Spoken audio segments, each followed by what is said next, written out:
é um pedacinho de paraíso abaixo da linha que divide o mundo. Líder absoluto em qualquer estatística de qualidade de vida do continente. A tradução perfeita de um lugar civilizado, cordial. Pode estar em um nome: Uruguai. Olhando Montevidéu, é difícil crer que algumas das mais sinistras páginas da América foram escritas ali. E que o país já liderou um outro ranking de triste recordação.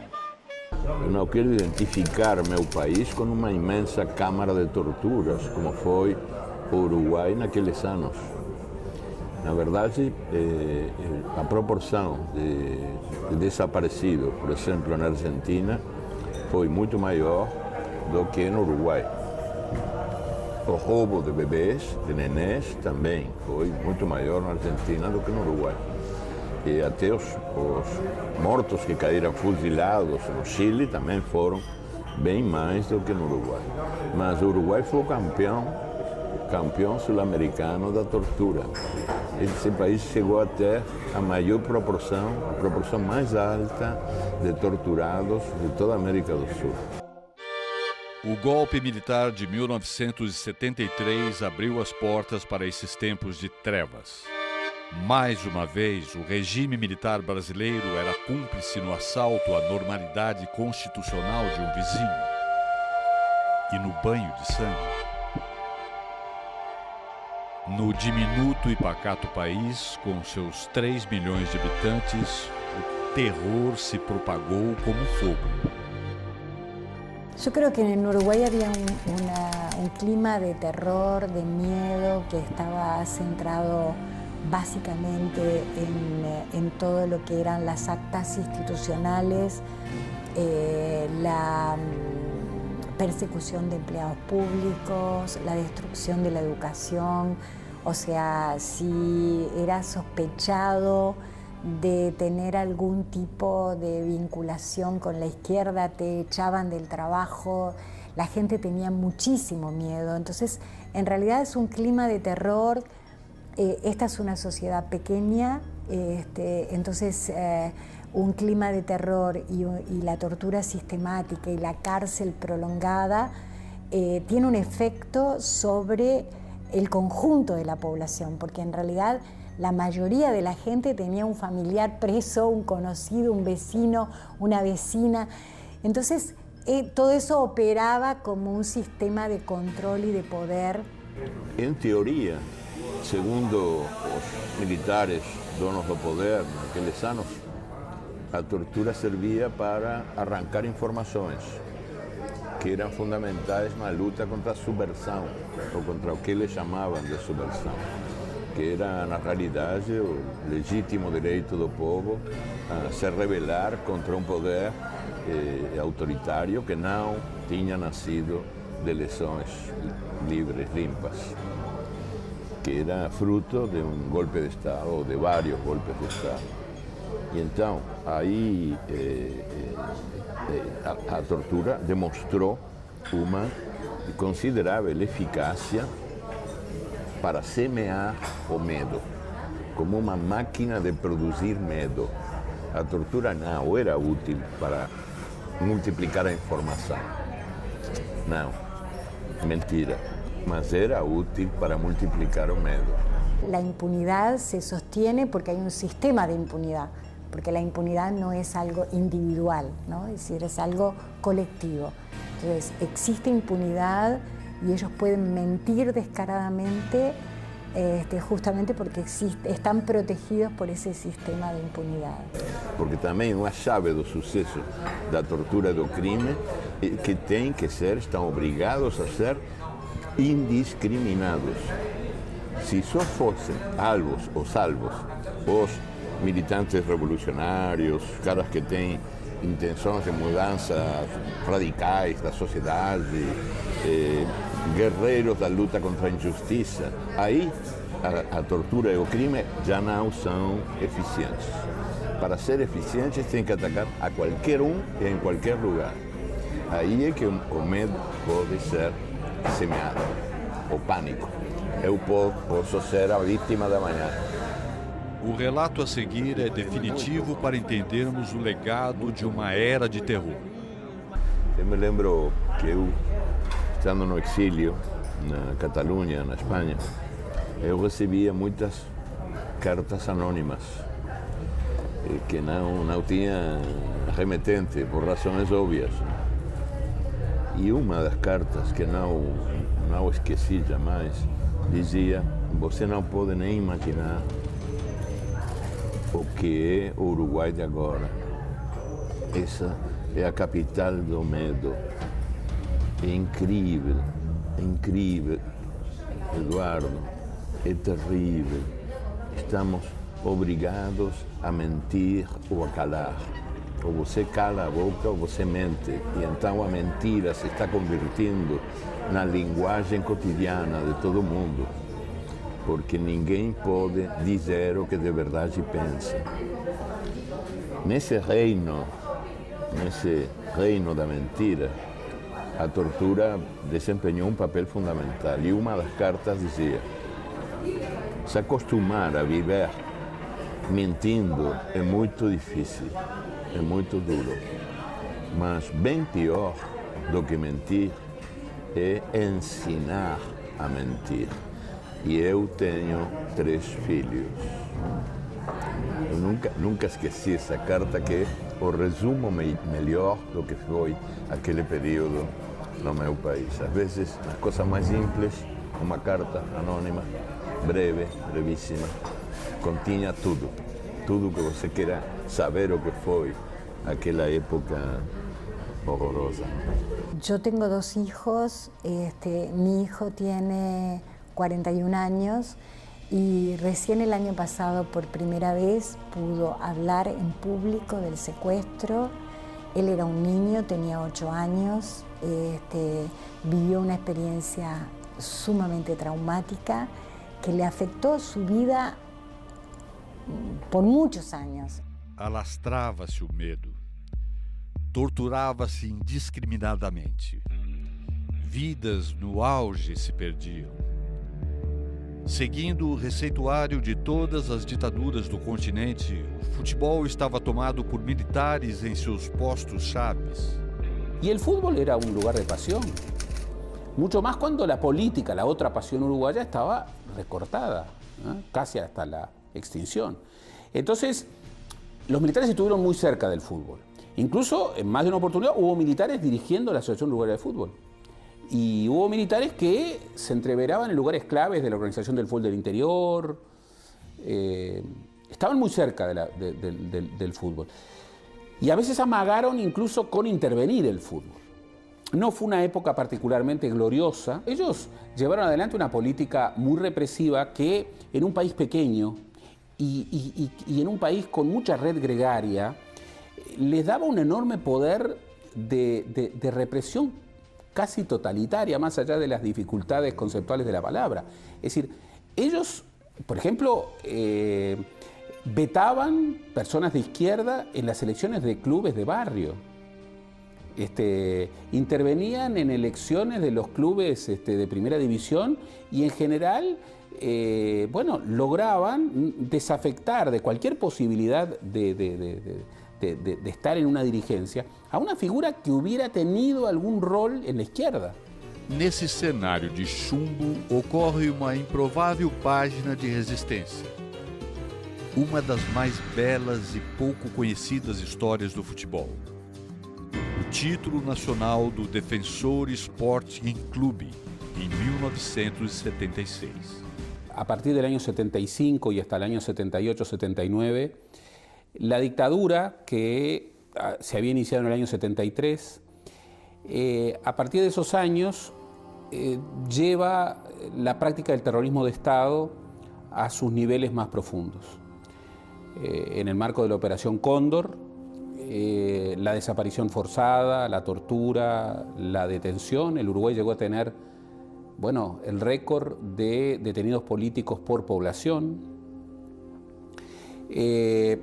En el año 76 estaba en pleno curso la Operación Cóndor. Es en ese contexto que se ubica la aventura de Defensor.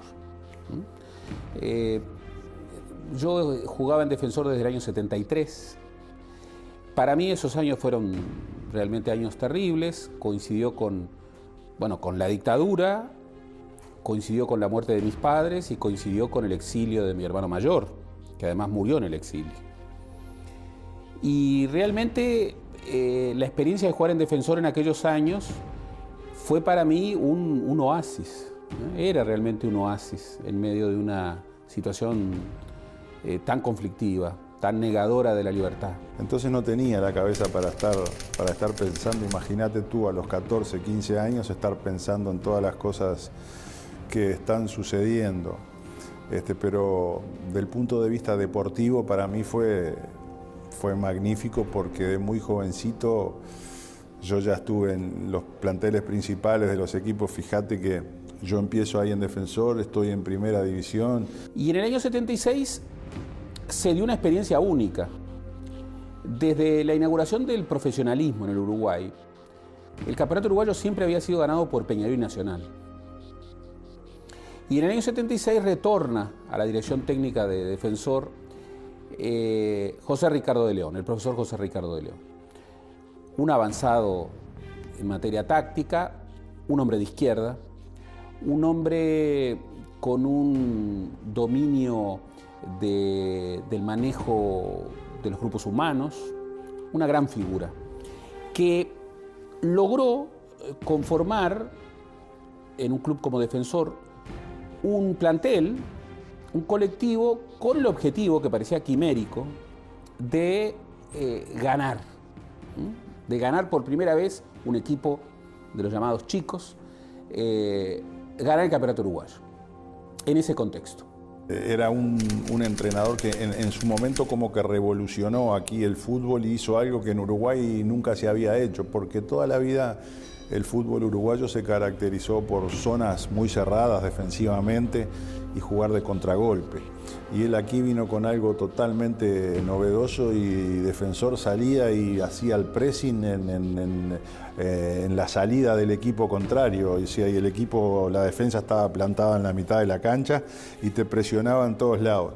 Lo que más costó fue que esa velocidad que se tenía para presionar y toda esa agresividad que se tenía a la hora de la marca, cuando recuperabas el balón, seguías jugando a la misma velocidad, en vez de ponerle la pausa, empezar a tocar, a buscar, si no salía la jugada por un lado, comenzar a girar la pelota, no, era todo al mismo ritmo y eso fue lo que llevó un tiempo de adaptación, pero sin duda que fue que él revolucionó en ese momento el fútbol, ¿verdad? Fue una especie de salvando las distancias de lo que fue ahora el Barcelona allá en España, ¿no? Y se da allí una aventura, yo la califico de aventura realmente extraordinaria, que yo pude vivir desde la integración al plantel, en donde Defensor poco a poco fue peleando el campeonato y en determinado momento, aquello que había sido un objetivo utópico comenzó a conformarse como realidad. Y allí el cruce entre política y fútbol jugaba. La política estaba absolutamente negada, los espacios políticos eran mínimos, había una privatización de lo político. Y en ese escenario, los vínculos tradicionales del fútbol y de la política en el Uruguay, jugaban su rol. De León era un hombre que había sido vetado como director técnico de la selección uruguaya por su condición de hombre de izquierda. Tenía a su hermano preso. Pero además en Defensor había otros jugadores que también eran de izquierda. Pedro Grafiña, por ejemplo, a quien la dictadura en el año 77 le sacaría cuando Defensor tiene que viajar a Buenos Aires para jugar la Libertadores contra Boca y River, le sacó el pasaporte y le impidió viajar porque tenía antecedentes como hombre de izquierda, como hombre del Partido Comunista. Y muchos jóvenes que por entonces jugábamos en Defensor, teníamos familiares. Un jugador de Defensor en un momento manda saludos a un hermano o a un cuñado que estaba preso, inmediatamente lo van a buscar al vestuario, lo llevan a hacer una especie de interrogatorio. Y recuerdo muy enfáticamente que el hecho que terminó de simbolizar ese vínculo entre fútbol y política en el peor momento de la dictadura, con un tercero que venía a cometer la rebeldía de triunfar sobre los poderosos, es que en el momento de dar la vuelta olímpica, y ustedes deben recordar que la vuelta olímpica es una invención uruguaya de las Olimpiadas del año 24, ya por decisión del plantel, la vuelta olímpica se hace al revés. Son hechos históricos, porque el día que cambia la historia, el equipo da la vuelta olímpica. Esa idea de dar la vuelta olímpica al revés, hacia la izquierda, decisión que ya había sido tomada por el plantel, era de alguna manera el símbolo de que la historia se podía cambiar. Y el símbolo de Defensor fue un símbolo que en aquella noche oscura de la dictadura, para muchos, foi também uma expressão de liberdade. Não bastasse a presença de um homem com ideias de esquerda no comando, a emblemática ideia do pequeno que desafia os poderosos formou a mística do Defensor naquele ano. Os jogos no acanhado estádio de Punta Carretas transformam-se em atos de resistência. E para pintar definitivamente o uniforme da oposição com o violeta do Defensor, a equipe conquista o até então impensável título. Las expresiones políticas, en general, pero particularmente las de izquierda, quedaban reducidas a expresiones muy privadas. Y entonces en el plantel, por ejemplo, yo recuerdo que a escondidas escuchábamos a Citarrosa, que las charlas técnicas de José Ricardo de León eran emblemas en donde no tenía por qué nombrar, pero allí habían ideas contrarias a las ideas que se estaban defendiendo por parte de la dictadura. Entonces eso llevó a que Defensor simbolizara, en un momento muy represivo, una contestación. Y eso generó que mucha gente encontrara en los partidos de Defensor, que siempre jugaba a estadio lleno en aquellos años, como un espacio de rebeldía. Y era como un pequeño foco de resistencia ser hincha de Defensor o hinchar por Defensor en ese campeonato. La enorme mayoría de la población, pero sobre todo la enorme mayoría de los militares, eran de Peñarol y de Nacional. Incluso habían estado muy firmes en el veto a José Ricardo de León, que era por lejos el mejor técnico uruguayo, para que de León dirigiera la selección uruguaya en el año 74, ya en plena dictadura. En ese contexto, se presumía de que en Defensor había gente de izquierda. Pero si faltaba algo para confirmar eso, que era una idea general, bueno, un compañero de los juveniles que en el segundo partido jugó de titular, le llamaban gol y medio porque le habían hecho un penal y había hecho un gol. Cuando lo reportean después del partido, le dedica el gol a su hermano y a sus compañeros de Libertad. Eso le creó a Julio Filippini problemas. No fueron mayores, pero ratificó un poco esa idea. Por otra parte, la directiva de Defensor estaba comandada por los hermanos Francini, en particular por Julio César Francini, que era el presidente, el ingeniero, almirante Julio César Francini. Un hombre de ideas democráticas que en febrero del año 73, cuando tiene lugar el primer episodio de desacato del ejército, de las Fuerzas Armadas contra el poder civil, tuvo una actuación absolutamente constitucionalista, que incluso llegó a defender en el plano de las armas, junto con sus compañeros de la Armada. Yo recuerdo que de León insistía mucho en esas imágenes. Defensor es la rebeldía. Y para todos nosotros, algunos lo traducíamos ideológicamente, otros no, pero todos podíamos encontrarnos en esa idea de que de alguna manera estábamos torciendo una historia, y estábamos generando uma señal de rebeldia. A rebeldia do Defensor teve seu preço. Em diferentes momentos, os personagens daquela saga foram perseguidos e penalizados pela ditadura, mas sobreviveram ao tempo e vivem na mística da camisa violeta. Yo he podido ver los archivos represivos de la Dirección Nacional de Información e Inteligencia, de la Policía de Montevideo. Y bueno, ahí hay rastros en donde se observa que la actitud represora es una actitud que no solamente está en el campo de la actividad política, de la actividad sindical, los huecos que había, sino que hay seguimientos a instituciones y que más de una vez las instituciones deportivas o sociales eran seguidas. Yo, por ejemplo, fue allí en donde identifiqué la acción de la DNI en ocasión del retiro del pasaporte a Pedro Grafiña. Pedro Grafiña no pudo viajar. Imagínate lo que eso significa. Defensor era el campeón uruguayo, estaba viajando a Buenos Aires para jugar con Boca y River, y un jugador fundamental, titular, le impiden viajar y le retiran el pasaporte. Bueno, eso estaba cuando ha salido campeón en democracia, ha vuelto a dar la vuelta olímpica al revés. Lo cual es expresión de una tradición. Las tradiciones también son inventadas, como diría Hobsbawm.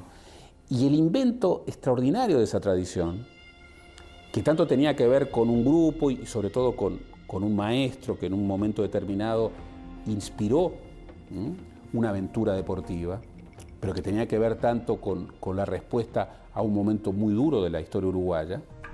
O ano do título do Defensor foi particularmente duro para os uruguaios. O golpe militar argentino inaugurou uma caçada humana aos exilados que haviam deixado o Uruguai em 1973. Dezenas de repressores uruguaios se deslocaram para o país vizinho, numa das mais efetivas ações da Operação Condor. Numa pacata rua de Buenos Aires se instalou um centro de terror. Disfarçada de oficina, recebeu dezenas de uruguaios. Os gritos dos torturados eram abafados pelo barulho do trem que até hoje passa por ali. Dispensando o capuz e o pudor de ser reconhecido, o coronel uruguaio Manuel Cordeiro reencontrava na capital portenha algumas de suas vítimas em prisões uruguaias. Dezenas saíram para os voos da morte, jogadas no Rio da Prata para nunca mais voltar. Dali também saíram crianças filhos de uruguaios como Mariana Zaffaroni e Mariana Guelman, distribuídas como butim de guerra. Macarena, da Zaffaroni, Mariana também, de muitos mais, são como metáforas perfeitas do que foi, na verdade, o período da ditadura para muitas pessoas que não conseguiam explicar o que acontecia dentro delas e que tempos depois podem começar a se reinventar e a ver como que se arma esse quebra-cabeças, assim, os pedacinhos da memória rota, da memória quebrada, né? Diante da contrassenha Sésamo, a porta metálica da oficina Orlete se abria. Entre chassis e motores de fachada, torturadores argentinos, uruguaios, chilenos e brasileiros se dedicavam com precisão de linha de montagem ao genocídio. Foi a face mais visível da Operação Condor, a multinacional do terror. Foi o único mercado comum que funcionou bem até agora. Aquele outro mercado comum foi um mercado comum do terror, o mercado comum da morte, que funcionou com eficácia militar.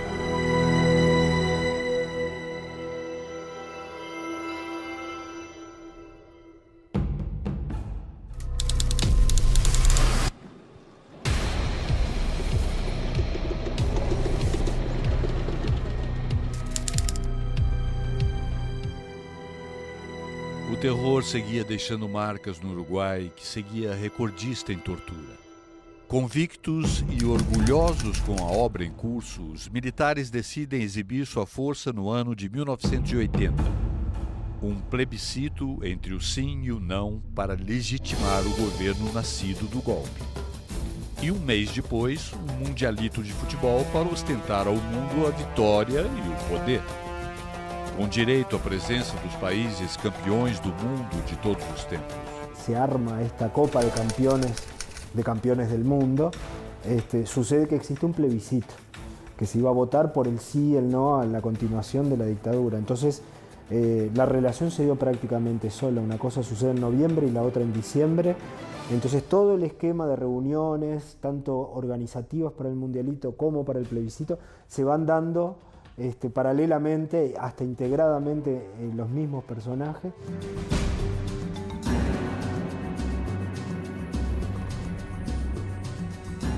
Es un fenómeno muy interesante, ¿no?, el que sucede en ese momento en Uruguay, porque sí había mucho miedo y sí había una sociedad controlada, básicamente por el mecanismo de la tortura y del terror, pero también una sociedad que preservaba sus valores democráticos en el ámbito doméstico.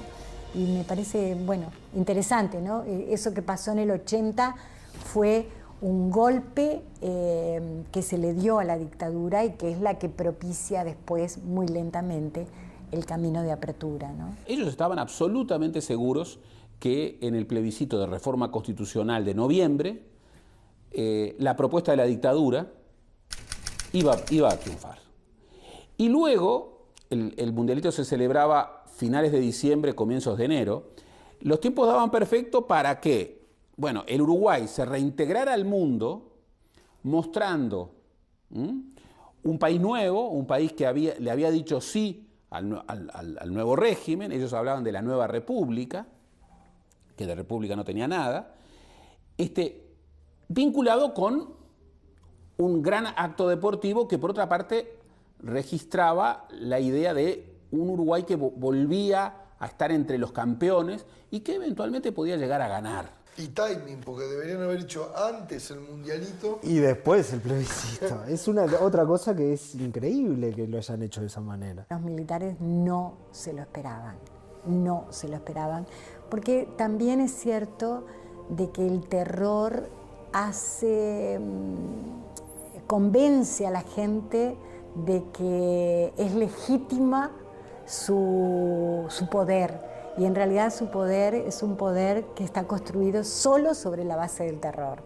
Si el terror no existe, el poder no existe. Y creo que eso le pasó a la dictadura uruguaya, ¿no? Que ellos se enfrentaron en 1980 en el plebiscito, cuando quisieron reformar la Constitución para legitimar la dictadura, que no encontraron el apoyo de la ciudadanía, ¿no? Entonces creo que a partir de ahí la gente empezó a perder el miedo y empezó a salir a la calle y a manifestarse de alguna manera, que después en el año 83 termina iniciando el proceso de apertura democrática, ¿no? Información oficial proporcionada del Ministerio del Interior a la hora 1:15, la diferencia a favor del no es de 183.540.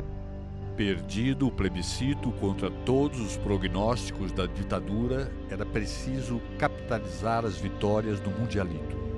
Todas as promessas possíveis são feitas aos jogadores.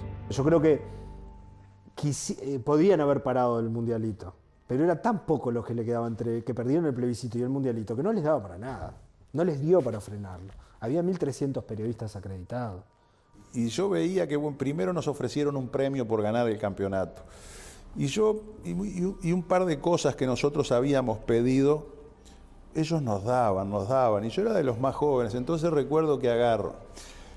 Le digo a Rodolfo Rodríguez, que era el capitán, le digo a Rodolfo, y a Cascarilla Morales, que jugaba por la punta. Cascarilla Morales fue jugador de la selección de Uruguay, jugó en Nacional, campeón de América y del mundo, que era el más grande de todo el plantel. Le digo, estos nos dan todo lo que nosotros pedimos. Le digo, me dice, vamos a pedirle más plata, más grana. Y sí, vamos, le pedimos más plata. Sí. Entonces se me ocurre, le digo, vamos a pedirle más. Le digo, vamos a pedirle que no todo es la plata, que queremos tener otra cosa, algo que nos quede y que nosotros lo miremos, y esto nos quedó del Mundialito, de la Copa de Oro. Entonces les pedimos un auto para cada uno, un carro para cada uno. Y bueno, dijeron que lo iban a estudiar. Nós tínhamos todos, realmente, lo que nós pedíamos, nós tínhamos. Teníamos pasaporte para todo. No, podíamos hacer cualquier cosa. ¿No? En esos 10, 12, 15 días que duró o Mundialito, acho que o povo esqueceu muita coisa. Para mí estou conforme, fico feliz de poder ter colaborado eso ahí. Vos ibas al estadio, el estadio lotado, así lleno. Entonces, todo el mundo, Uruguay, te queremos ver campeón. Afuera subía el combustible, subían los alimentos, nada, y estaba todo el mundo con la cabeza Uruguay, estaba todo el mundo distraído en lo que estábamos haciendo nosotros. Y por fuera la cosa estaba difícil, ¿viste? Entonces era lo que yo decía, en ese momento fuimos como unos payasos de lujo. Aquí un monte de pessoas cuestiona que o Mundialito foi inventado para distrair o povo, mas eu prefiro, como já falei, é preferível isso aí que outra coisa, entendeu? Payasos de lujo, entonces claro que se pongan. Eu discrepo com o Fernando, sou amigo dele, mas discrepo com isso aí, não? Porque eu, pessoalmente, Rodolfo, eu nunca me senti como payaso. Se eu tivesse me sentido como payaso, não estava lá, certeza. Isso. Que me conheceu e me conhece agora, sabe que eu não me prestaria para esse tipo de coisa. Eu, e sei que um monte de colegas meus também não. Nós estávamos aí para ganhar, era nosso trabalho, entendeu? Ninguém botou para dentro do plantel ideais políticos, não existia, entendeu? E se alguém se sentiu usado, o fato de ficar, você está sendo cómplice de uma coisa que não va com sua maneira de pensar. ¿No? Yo estaba en la banca, la final contra Brasil. 1-0, gol de Uruguay. Creo que fue el primer gol, fue de Barrios, me parece. Bueno, entonces yo estaba sentado al lado de Máspoli, de Roque, que dicho sea de paso, después fue técnico mío en Peñarol, fue como un padre para mí, un tipo excepcional.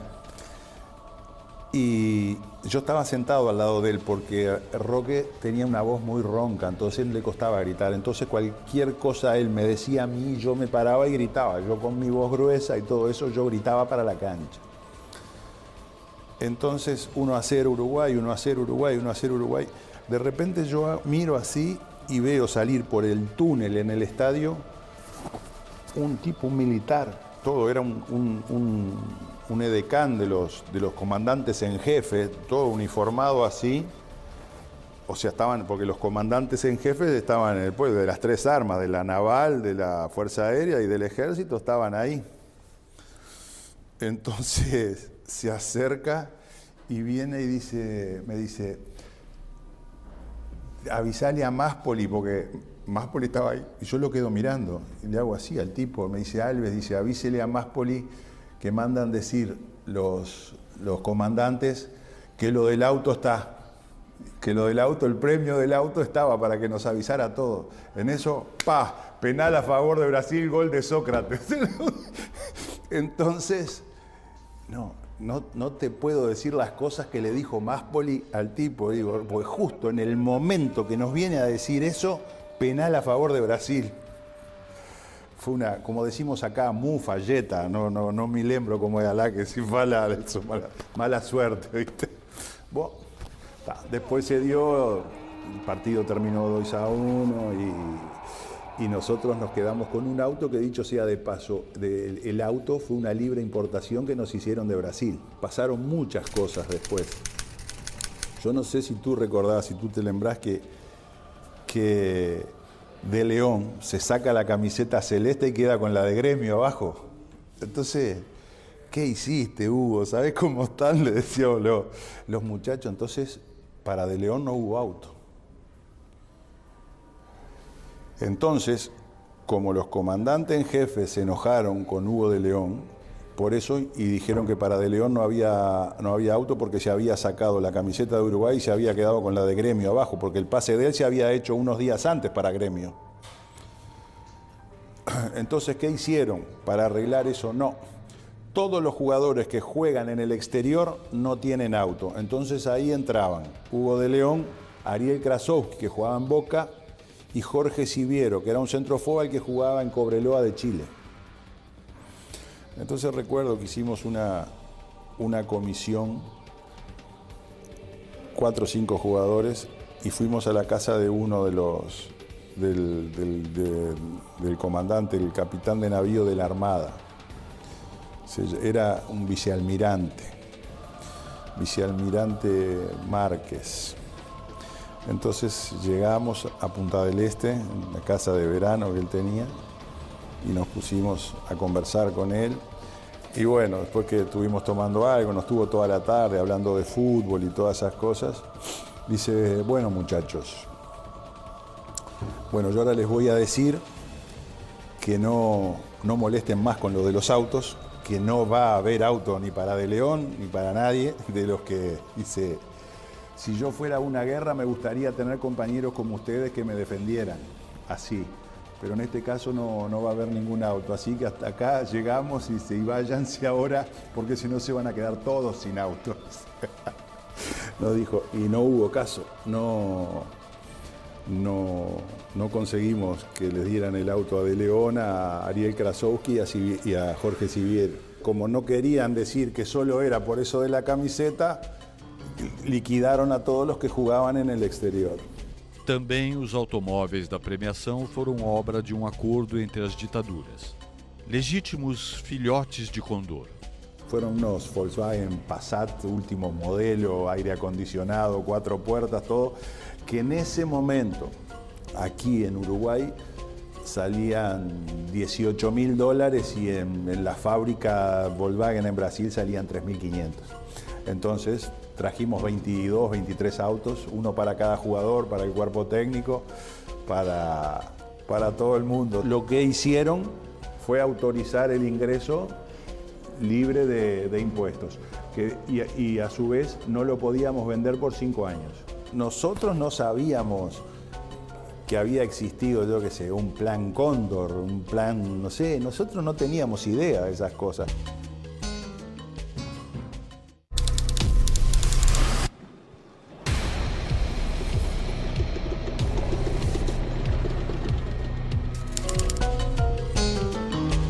O tiro do plebiscito já havia saído pela culatra da ditadura. No Mundialito, mesmo com o Uruguai campeão, mais uma vez o tiro pega a direção errada. Se em 1976 o defensor era utilizado como metáfora de resistência para encontros e protestos contidos, em 1980 o estádio explode o grito reprimido durante 7 anos de terror. É uma arma de dois caras, de 2 fios, porque por um lado o futebol, sobretudo o futebol profissional, tem sido manipulado pelas ditaduras militares ou por regimes como, por exemplo, Mussolini, que utilizou as vitórias do futebol italiano em benefício do regime dele, mas também, às vezes, funcionam pelo avesso. E esse foi o caso do Mundialito. O Mundialito feito, organizado pela ditadura militar uruguaia para promover uma forma de publicidade das virtudes do regime militar no Uruguai.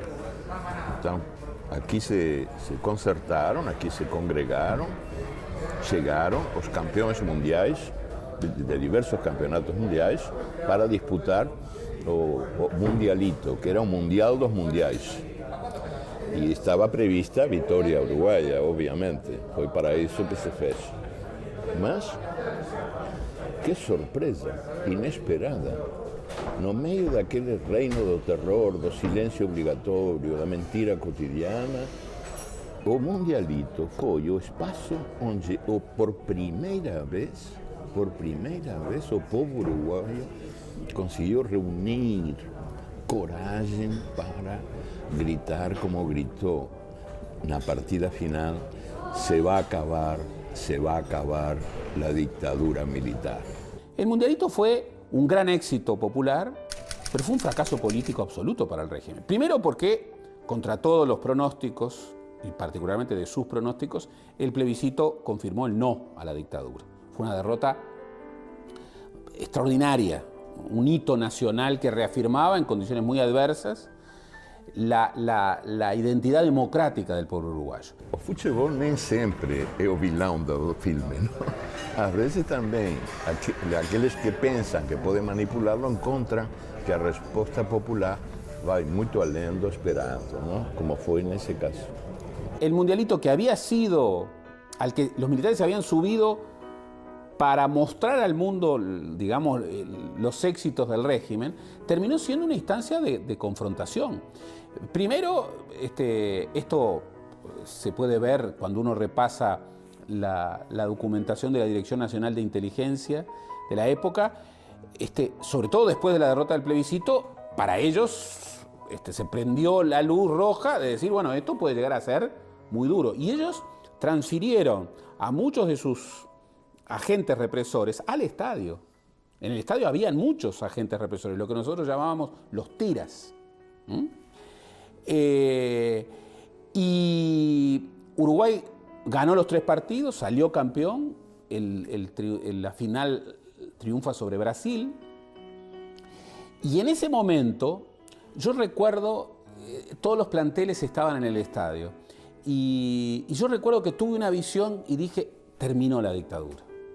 Terminó la dictadura, porque los militares, muy rígidos, habían incorporado la idea de que cuando estuviera por terminar el partido final, las bandas militares, las bandas de música militar, entraran y comenzaran a tocar algunos himnos clásicos. Eso era un desconocimiento absoluto de la mentalidad del futbolero. Porque en un momento en donde Uruguay ganaba 2-1 en los últimos minutos y realmente estaba pasando mucha zozobra porque Brasil tenía un gran equipo, Falcao, Toninho Cerezo, Junior, Sócrates. Bueno, Uruguay estaba resistiendo. No hay nada peor para un hincha pasional que alguien empiece a distraer, tocando. Bueno, entonces empezaron a silbar. Cuando empezaron a silbar, algunos ya empezaron a entonar, se va a acabar la dictadura militar. Y los militares finalmente se fueron contra una parte por fuera del campo de juego, pero bajo la idea de que ni bien terminara el partido, iban a ingresar en fila tocando el himno nacional. Y así ocurrió, pero ocurrió de manera trágica. Yo estaba en la Olímpica y entraron en fila, pero la gente entró a la cancha. Y entonces la gente los empujaba, les tiraba los trombones, la gente se ensañaba en medio del júbilo deportivo, gritando se va a acabar la dictadura militar. Y los militares no sabían qué hacer hasta que a algunos se le ocurrió retirada, y se retiraron. De que en la última partida, por primera vez, el pueblo uruguayo canta juntos contra la dictadura, se va a acabar la dictadura militar. Tá? Essas coisas acontecem. O futebol é sempre, de alguma maneira, às vezes segreda, às vezes invisível. É uma caixa de surpresas, tem uma capacidade de asombro muito grande.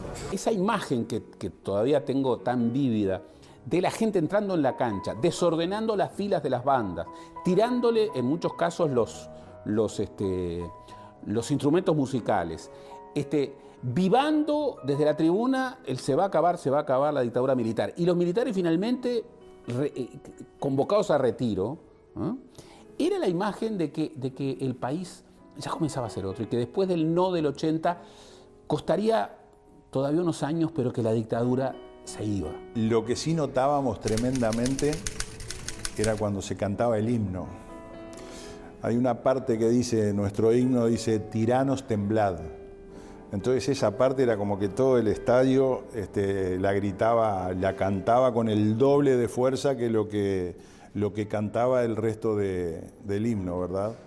Que esas eran las cosas que que vos sentías que había un pueblo que estaba de pie, ¿viste? Que no quería, y fíjate creo que ya habían infinidad de actos de resistencias pacíficos, como gritar en forma más contundente el Tiranos temblad del himno nacional, que como nadie podía decir nada porque era el himno nacional. Entonces, pero la gente gritaba cuando llegaba a esa parte. Y eso volvió a consolidarse esa noche. Cuando esa noche el pueblo jubiloso tomó Montevideo y tomó muchas ciudades del interior, el vínculo entre la política de oposición a la dictadura y la pasión, la emoción del fútbol volvieron a estar muy presentes. Y por supuesto, hubo detenidos. Y hubo muchos policías de inteligencia diseminados en el público, pero ya no podían controlar, particularmente no podían controlar una manifestación multitudinaria. A partir de entonces, los éxitos deportivos que vendrían en esos últimos 4 años de la dictadura, todos fueron instancias en donde la gente celebró el éxito deportivo, pero celebró también el fin de la dictadura. Hay muchas historias muy hermosas de la época del autoritarismo. Hay muchas historias y vidas hermosas que no se doblegaron, que cantaron el himno Tiranos temblad, que aprovecharon un partido de fútbol para decir se va a acabar la dictadura militar, o que iban a un tablado a aplaudir murgas, en el caso de Uruguay, que sutilmente hablaban de la resistencia. Entonces, bueno, eso es lo que hacen los pueblos, ¿no? El uruguayo tiene pocos motivos de pasión. La pasión no es un sentimiento muy generalizado en el Uruguay, para bien y para mal. El uruguayo es más racional que emocional. Pero hay 2 actividades en donde la pasión uruguaya se desata. Una es el fútbol y otra es la política. Y al final de la dictadura, por muchas razones muy obvias, esas 2 pasiones convergieron. El que dice que entre fútbol y política en el Mundialito no hubo nada, o no sabe nada, o sabe mucho, y no lo dice. Por supuesto que hubo, y por supuesto de que la dictadura tuvo en el Mundialito un nuevo tiro por la culata en un momento crucial. Que é muito difícil essa tarefa assim da recuperação da memória dos anos de chumbo, anos de terror, anos de medo, de muito medo, que depois cobraram preço altíssimo de silêncio. E esse silêncio é, a sua vez, o preço da impunidade do poder, que calando consegue repetir a história. Porque se você não aprende do que aconteceu, vai estar condenado a repeti-lo, né? E aí está o problema do medo, como os donos do poder militar naqueles anos conseguiram, isso tem que ser reconhecido, conseguiram impor uma cultura do medo. A ideia de que a denúncia do que acontecia ou a memória do que aconteceu é uma invitação para retornar ao passado, para que o passado volte. Que só calando se evita esse retorno aos tempos duros, aos tempos ruins, a essa longa noite dos nossos países. Quando isso é uma infame mentira, porque na verdade é só encarando as coisas como foram e recuperando a memória que você pode evitar a repetição da história. Quer dizer, a impunidade estimula o delinquente, seja um delinquente militar, seja civil, seja individual, seja coletivo. A impunidade é o motor, é o estímulo maior para a repetição dos crimes. El autoritarismo tiene muchas caras y esas caras afectaron a toda la población. Entonces, Creo que la memoria es un derecho, para empezar. Es un derecho de cada persona a decir lo que vive, lo que vivió, y por lo tanto a estar en una sociedad donde no hayan unos que tienen más derechos que otros. Y por lo tanto, si los militares cometieron actos criminales, tienen que ser juzgados. E é assim de simples, nada mais. Eu acho que a recuperação da memória é um passo imprescindível para ajudar a mudança da realidade. Porque só se lembrando é que seremos capazes, nos lembrando do que aconteceu, é que seremos capazes de evitar que aconteça novamente. O nascimento de uma nova realidade implica um reconhecimento da realidade que foi. Senão, vamos estar condenados à repetição da história.